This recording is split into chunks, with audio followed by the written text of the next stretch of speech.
So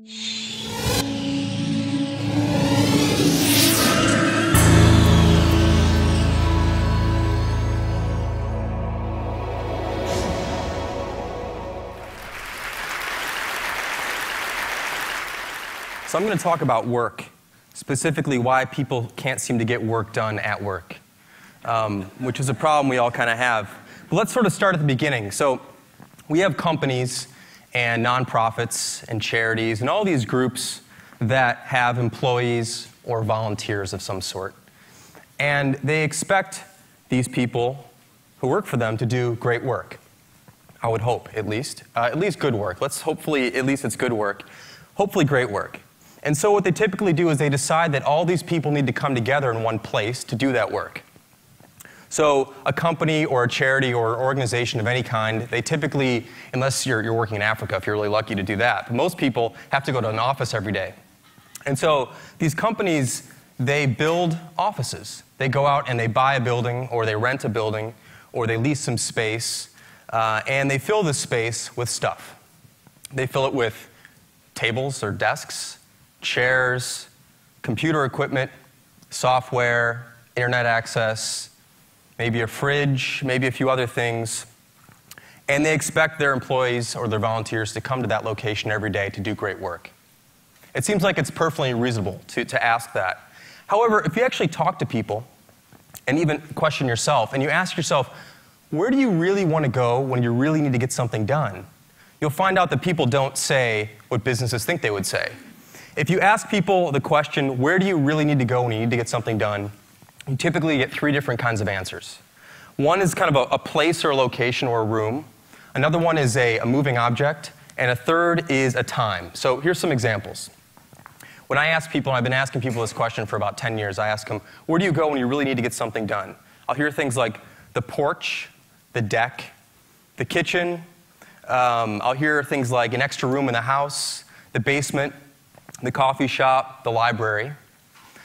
And then you'll hear things like the train, a plane, a car, so the commute. And then you'll hear people say, well, it doesn't really matter where I am as long as it's really early in the morning or really late at night or on the weekends. You almost never hear someone say the office.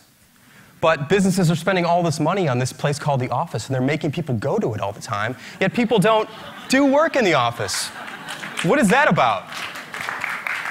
Like, why is that? Why is that happening? And what you find out is if you dig a little bit deeper, you find out that this is what happens. People go to work, and they're basically trading in their workday for a series of work moments. That's what happens at the office. You don't have a work day anymore. You have work moments. It's like the front door of the office is like a Cuisinart. And you walk in, and your day is shredded to bits. Because you have 15 minutes here and 30 minutes there, and then something else happens, and you're pulled off your work, and you got to do something else, and you have 20 minutes, then it's lunch. Then you have something else to do, and then you got 15 minutes, and someone pulls you aside and asks you this question, and before you know it, it's 5 p.m., right? And you look back on your day, and you realize that you didn't get anything done, right? I mean, we've all been through this. We probably went through it yesterday, or the day before that. You look back on your day, and you're like, I got nothing done today. I was at work. I sat at my desk. I used my expensive computer. I used the software they told me to use. I went to these meetings I was asked to go to. I did these conference calls. I did all this stuff, but I didn't actually do anything. I just did tasks. I didn't actually get meaningful work done. And what you find is that, especially with creative people, designers, programmers, writers, engineers, thinkers, that people really need long stretches of uninterrupted time to get something done. You cannot ask somebody to be creative in 15 minutes and really think about a problem. You might have a quick idea, but to be in deep thought about a problem and really consider a problem carefully, you need long stretches of uninterrupted time. And even though the workday is typically 8 hours, how many people here have ever had 8 hours to themselves at the office? How about 7 hours? 6? 5? 4? When's the last time you had 3 hours to yourself at the office? 2 hours? 1 maybe? Very, very few people actually have long stretches of uninterrupted time at an office. And this is why people choose to do work at home, or they might go to the office, but they might go to the office really early in the day. or late at night when no one's around, or they stick around whenever after everyone's left, or they go in on the weekends, or they get work done on the plane, or they get work done in the car or in the train because there are no distractions. Now, there are different kinds of distractions, but there aren't the really bad kind of distractions, which I'll talk about in just a minute. And this sort of whole phenomenon of having like short bursts of time to get things done reminds me of another thing that doesn't work when you're interrupted, and that is sleep. I think that sleep and work are very closely related. And it's not just that you can work while you're sleeping and you can sleep while you're working. That's not really what I mean. I'm talking specifically about the fact that sleep and work are phase-based or stage-based events. So sleep is about sleep phases or stages. Some people call them different things. There's 5 of them. And in order to get to the really deep ones, the really meaningful ones, you have to go through the early ones. And if you're interrupted while you're going through the early ones, so if someone bumps you in bed or there's a sound or whatever happens, you don't just pick up where you left off. If you're interrupted and woken up, you have to start again. So you have to go back a few phases and start again. And what ends up happening, sometimes you might have days like this where you wake up at 8 in the morning or 7 in the morning or whenever you get up and you're like, man, I didn't really sleep very well. I did the sleep thing, I went to bed, I laid down, but I didn't really sleep. Because sleep is not, people say you go to sleep, but you really don't go to sleep. You go towards sleep. It just takes a while. You got to go through these phases and stuff. And if you're interrupted, you don't sleep well.